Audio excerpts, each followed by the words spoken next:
here at the custom shop in Flanagan, Illinois, and we're going to flame a 1964 Galaxy 500 with a white base and red to orange to yellow flames with a blue abstract pinstriped edge with three-dimensional shadowing and a airbrushed factory chrome to replicate the original chrome. On a car like this, we'll spray all the panels off, then reassemble the car, line all the panels all back up, so that way when I lay the flames out, everything is, lining up and the flames are lining up and you're not having panels that are mismatched later. On a flame job like this, I use a product called Transfer Right, which is basically it's a paper mask, which I lay out over the entire car, covering virtually every section that's going to have any kind of paint within 12 inches of it. That way you have a good mask area. I'll lay the Transfer Right out as smooth as possible, but with the contours of the body, sometimes you get a little wrinkle here or there, but that's okay because it'll work around the flame work. I'll take the drawing that I originally came up with the customer, tape it up to the wall so it gives me good reference. Then I'll take a standard pencil, basically trace the paint scheme of the flames onto the car. Everything really kind of depends on the lines and the angles of the body of the car. Each flame job is definitely different. And I also lay out one side and then I'll go over and use basically pinpoint areas from side to side, so that way I know where the cup and the lick of the flame is supposed to start and stop on the next side.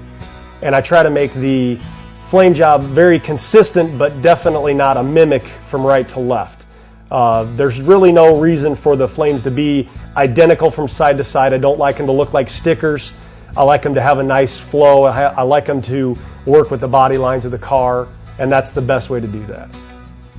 The transfer paper is actually a sticky back paper that actually you use like a squeegee applicator and stick it down to the car, and that actually becomes your mask. So that way when you draw your pencil line of the flame out, I'll come back with an X-Acto knife and actually basically use it like a pinstriping brush, and I'll actually cut the edges of the flames out, and then I'll pull the negative of the flame that I want to paint out and leave the positive of the base color still covered, so that way it exposes only the area that I want the paint to actually lay onto. Next we'll decide what colors that we're going to go on with, obviously whichever the customer chooses. This particular car has Viper Red on the nose, and then a custom yellow mix on the end of the flames, and then there's a orange pearl that actually goes in between the two colors. And I'll actually blend the yellow on the end of the flames and fade it out kind of back into the white. I'll go back and spray the red, try to fade that back into the white a little bit. And then I'll take the orange and actually create the illusion of there being multiple colors of yellow, orange, and red that actually create the flame, when actually there's only three colors. It's just one color is kind of morphing and blending into the next color that creates a transparency of one color being able to be seen through the other color.